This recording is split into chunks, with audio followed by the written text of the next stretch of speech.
A Fox News alert, breaking news overseas. A key suspect in November's Paris attacks was captured alive today in Brussels. A total of 5 detained in raids. Salah Abdeslam had been at large for 4 months. In a news conference following his capture, France's president said to expect more arrests to come as the Paris attack investigation goes on. Also today, terror developments here at home. The FBI now says the teenage suspect accused of stabbing 4 people at the University of California last year planned the attack and may have been inspired by ISIS and other jihadist groups. He had visited ISIS-related websites in the weeks before. So, Kimberly, just when people started thinking that Paris, San Bernardino, University of California, others, that these investigations had gone away, today you finally have a break in the case in Paris. Really fantastic that they were able to chase it down like this and get some justice in such an important case. It really brought international communities together to be strong for Paris, to support what had happened there for the people, the victims, the families. And it just goes to show you that if you stay on it in terms of the intelligence community, you can have these kind of successes, you know, in the fight against terror. And I also just want to stress this is why it's also very important to be able to give the intelligence community the tools that they need to be able to succeed, to track these people down so that they didn't do something else, you know, on the heels of the Paris And now attack. he's, hopefully, he is providing more information. A wealth of information. I'm sure he's getting it handed to him right now, put it that way. To have hid for 4 months, Ebony, means that somebody was complicit in hiding him. Absolutely. But somebody also maybe tipped off the authorities. You think? Yeah, certainly 4 months. And they said that they were close to actually getting him kind of when this all first went down. And it was some arcane law that said they couldn't have police raids in homes after 9 p.m., something weird. So he kind of just slipped through the fingers there. Yeah, absolutely. And hopefully, you're right, hopefully someone said, you know what, enough is enough, to Kimberly's point, being diligent, not giving up. Yeah, it was back in November. Our news cycle is kind of so rapid that we kind of goes in one ear and out the other. I'm glad that that didn't happen here and that, you know, we stuck to this. Very important. Eric, we also had the news about the University of California attack, but it did make me wonder today, whatever happened to that investigation in San Bernardino? It's almost as if you hear nothing anymore. I don't know, but can I just comment on this very quickly? It shows how stupid terrorists are. We all knew they came from Brussels. They caught him, this guy, in Brussels. Europe has open borders. He could have gone anywhere almost freely. Just get in a car and drive to wherever you want throughout anywhere in Europe, for the most part. But decided to stay right where everyone thought he was going to be, and they caught him. Hey, listen, dumb terrorists, that's all I got to say. But even maybe he didn't even want to go to Syria. Yeah, but it's, you know, it's also dumb. Belgium. I mean, Molenbeek is the jihadi capital of Europe. I think they've had 100 ISIS fighters come from that city of about, or a village of about 80,000 people. Also, they had this guy and they let him go. Now remember, the Europeans give us grief over Gitmo. Going to your point, in Belgium, they're not allowed to conduct raids between 9 p.m. and 5 a.m. They're treating it like it's a kegger party, not a terror planning thing. So you only raid in the daytime. Terrorists are running errands in the daytime. They're not home during the daytime. So this is the problem with Europe. They fight terror from a civilized perspective. They're dealing with the uncivilized as though they're just, you know, some rather rude individuals. That's going to be our downfall. We can't let this happen. We can't fight these people with our hands, our arms, our legs tied behind our back. It's crazy. I'm a rules person, but I mean, at some point, the rules, these kind of so stringent rules of engagement, don't seem to be serving. Belgium is dropping the waffle on this.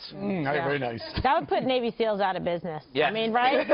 No, sorry, canceled Well, SEALs, France no more changed their laws basically by executive order. President Hollande, Kimberly, initially said, okay, we are going to, it's not like martial law, but basically we're going to suspend this in the state of emergency. We're going to be able to enter. We're extending it till 10 p.m.? Yes. No, this is in France. They changed it, and in Belgium they didn't. Right. I mean, this just makes the point of why you should do it. You're either serious about it, about getting the bad guys and about tracking down and nailing down the terrorists, you know, or you're not. I mean, really, you have to have a little bit of inconvenience maybe to the populace as a whole to keep them alive, right? I mean, otherwise, look at this guy was flourishing in Belgium before and stayed right there, you know, under their noses in the aftermath. 126 days?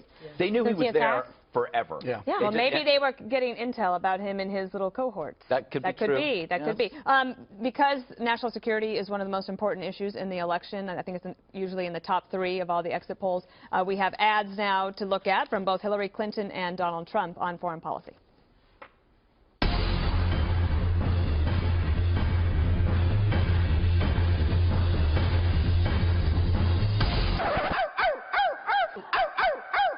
Who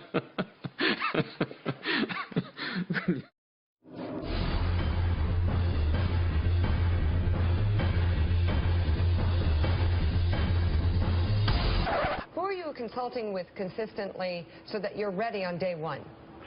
I'm speaking with myself, number one, because I have a very good brain and I've said a lot of things.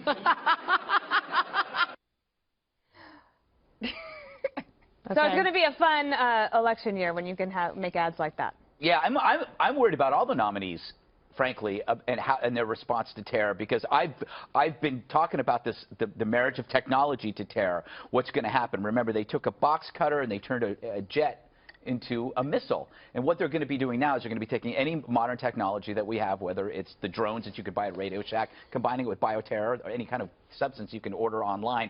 You put that together. I don't think any of these nominees have actually thought about this. And this is something, it's all of our faults in the sense that we only really think about terror until after it happens.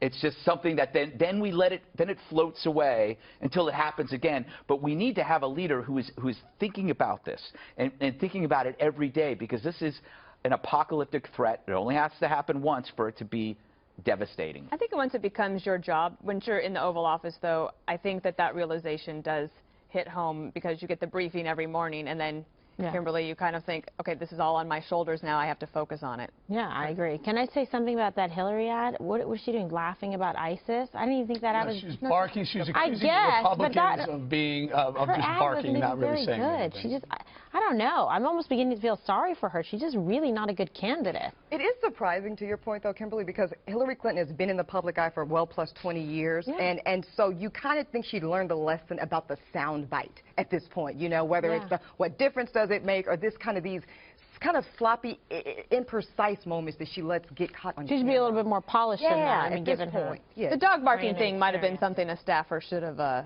felt bad for her on that. That was my favorite part. It's probably a staffer's idea. Did they practice it? Okay, Hillary, go ahead and bark. Oh, do they practice? I think that's perfect. Do that again. I think they practice everything. Well, that's terrible then. I mean, you love Jasper and you don't bark like that. And Bill was like, why didn't she ever do that with me? Oh, God, you guys are so bad.